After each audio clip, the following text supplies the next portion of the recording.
अब आपको हम अतीक के उस रहस्य लोक में लेकर चलते हैं जो जमीन के ऊपर है, जहां पर अतीक के अपराध, उसके रसूख के सबूत आज भी बिखरे पड़े हैं। अब हम आपको अतीक का 3 मंजिला बंगला दिखाने वाले हैं, जिसके हर कमरे में अतीक के खौफ की कहानियां हैं। वो टॉर्चर रूम है जिसमें उमेश पाल को दावा है करंट लगाकर तड़पाया गया था।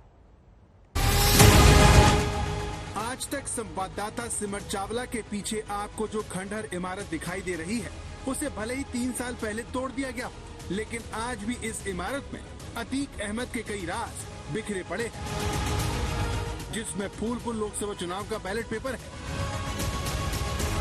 सुन्नी सेंट्रल वक्फ बोर्ड की रजिस्ट्री के पेपर है, किसी डीएम के ट्रांसफर के लिए लिखा गया सिफारिशी खत है। 3 मंजिला इस इमारत में अतीक अहमद का वो अतीत है जो न सिर्फ बहुत डरावना है, बल्कि उसके रसूख की गवाही देता है। इसीलिए 100 करोड़ की जिस इमारत में आज तक संवाददाता आपको ले जाने वाले हैं, वो भले ही पहली नजर में आपको भूत बंगला दिखे, लेकिन उसका एक एक कोना अतीक के आतंक की गवाही देता है। आज आपको पहली बार पता चलेगा कि अतीक अहमद खंडहर बनी इस इमारत में कहां पर अपना दरबार लगाता था, कहां पर अतीक अहमद ने 3 दिनों तक उमेश पाल को अगवा करके टॉर्चर किया था। इमारत के किस कोने में अतीक अपने गुर्गों के लिए हथियारों की सप्लाई करता था। 3 मंजिला इस इमारत के किस कमरे से दुश्मनों को रास्ते से हटाने का ऑर्डर अतीक की तरफ से दिया जाता था। यहीं पर अतीक अहमद का वो रंग महल था जहां पर वो मुजरा देखा करता था। आज तक संवाददाता सिमर चावला जैसे इस घर में घुसे तो हमें यहाँ चारों तरफ मलबा दिखाई दिया, लोहे के गेट दिखाई दिए जो प्रशासन की कार्रवाई में तोड़ दिए गए थे। इस बंगले का टूटा लेंटर आपको बुलडोजर से हुई कार्रवाई की याद दिलाएगा। आगे का हिस्सा भले ही टूटा हुआ हो, लेकिन घर के अंदर चलने पर आपको एक मजार दिखेगी। पीपल के पेड़ के नीचे एक नहीं 2-2 कब्र दिखेंगी। आखिर अतीक के इस ऑफिस में मजार क्या कर रही है, उससे जुड़े राज आपको बताएं। उससे पहले उस टॉर्चर रूम में चलिए जहां पर दावा है कि अतीक अहमद ने उमेश पाल को 3 दिन तक टॉर्चर किया था। इस कमरे में घुसते ही हमें अजीब सा लगा। हमारे सामने एक सोफा था जिस पर एक हेलमेट और एक बैलेट पेपर था, जिसमें 14वें नंबर पर अतीक अहमद का नाम आप देख सकते हैं। तो ये वो बैठने का एरिया है जहां पर लोग आते थे, बैठते थे। और हम लोग जब अंदर गए, पड़ताल करी, तो कई ऐसी चीजें सामने आई जिसको देखकर विश्वास नहीं हुआ। सबसे पहले मैं आपको दिखाना चाहूंगा, यहाँ पे ये बैलेट पेपर्स जो है वो रखे हुए हैं। अब ये अपने आप में कई सवाल खड़े करता है कि कैसे पूरे बैलेट पेपर बाकायदा लिस्ट के साथ, एक एक नाम के साथ यहाँ क्या कर रहे हैं। इससे कई सवाल खड़े होते हैं, क्या इलेक्शन के समय पर बैलेट पेपर्स की प्रिंटिंग करी जाती थी, और यहाँ से फूल सभा जो लोकसभा है जहां से अतीक जो है वो लड़े थे, वहां का ये बैलेट पेपर है। और ऐसी कई तस्वीरें अंदर आपको देखने को मिलेंगी जो अपने आप में कई बड़े सवाल इकट्ठा खड़ा करेगी। अतीक अहमद इस इमारत को अपना राजनीतिक दफ्तर कहता था, जिसे पहले साल 2006 में मायावती ने तो 2020 में योगी सरकार ने तोड़कर गिराया। बड़ी बात यह है कि साल 2006 के बाद से ही बताया जाता है कि इसमें कोई नहीं रहता था। इसका इस्तेमाल टॉर्चर रूम के तौर पर होता था, जिसमें कई कमरे थे। जैसे बड़ा कमरा, यहाँ पर आप सोफा देख सकते हैं, फर्श पर बीएसपी का पोस्टर है, एक कुर्सी है जिस पर ताश के पत्ते बिखरे हैं। बड़ी बात यह है कि इसमें सिर्फ गुलाम दिख रहा है, जबकि अतीक खुद को अपने खेल का सबसे बड़ा बादशाह बताता था। लेकिन वक्त का खेल देखिए, अतीक बादशाह से गुलाम और अब अतीत बन चुका है।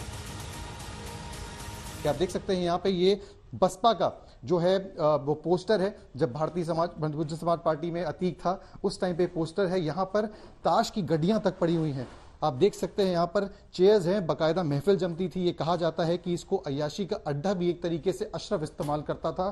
ताश पड़ी हुई हैं, यहीं पे बैठना, यहीं पे जब मन करे अपने दोस्त, अपने गुर्गों के साथ आना और जो मन आए वो करना। अब अतीक का एक और कमरा देखिए, जिसमें एक अलमारी है, फर्श पर कागज बिखरे पड़े हैं। यहीं पर हमें अतीक की रैली का हिसाब मिला जो उसने मुलायम सिंह यादव के लिए 30 अप्रैल 2014 में की थी। कुछ रजिस्ट्री के पेपर्स भी हमें यहाँ मिले, वक्फ बोर्ड की इसमें जिक्र था, सुन्नी सेंट्रल वक्फ बोर्ड। ये सवाल खड़े करते हैं कि ये रजिस्ट्री के जो पेपर्स हैं वो यहाँ पर क्या कर रहे हैं।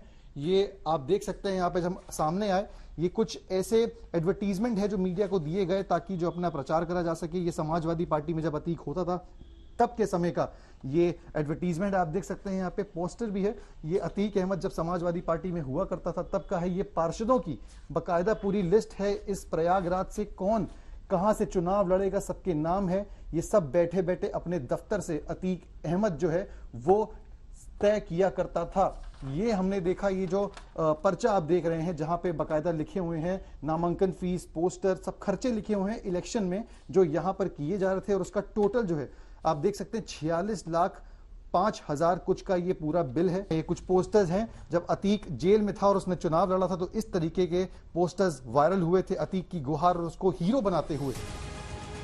यहीं पर हमें अतीक की एक रैली का हिसाब मिला जिस पर 46 लाख रुपए खर्च किए गए। अब आप सोच रहे होंगे कि अतीक का वो टॉर्चर रूम कहाँ है जिसकी बात हमने शुरुआत में की। तो दावा है कि इस इमारत के ग्राउंड फ्लोर पर ही अतीक अहमद अपने दुश्मनों का हिसाब किया करता था। बताया जाता है कि अतीक जिसे भी उठवाता था उस पर इसी रूम में जुल्म किए जाते थे। अतीक ने साल 2006 में उमेश पाल को बंदूक की नोक पर अगवा करके 3 दिनों तक इन्हीं कमरों में टॉर्चर किया था। उसे मारा पीटा, भूखा रखकर परेशान किया, बिजली के शॉक दिए। कहा जाता है कि अतीक ने उमेश को इतनी यातनाएं दी कि वो डर गया और उसने उमेश से जबरन हलफनामे पर अपने पक्ष में बयान लिखवा लिया। इसके बाद ये धमकी देते हुए छोड़ दिया कि अगर हमारे खिलाफ गवाही दी तो अगली बार जिंदा नहीं छोड़ेंगे।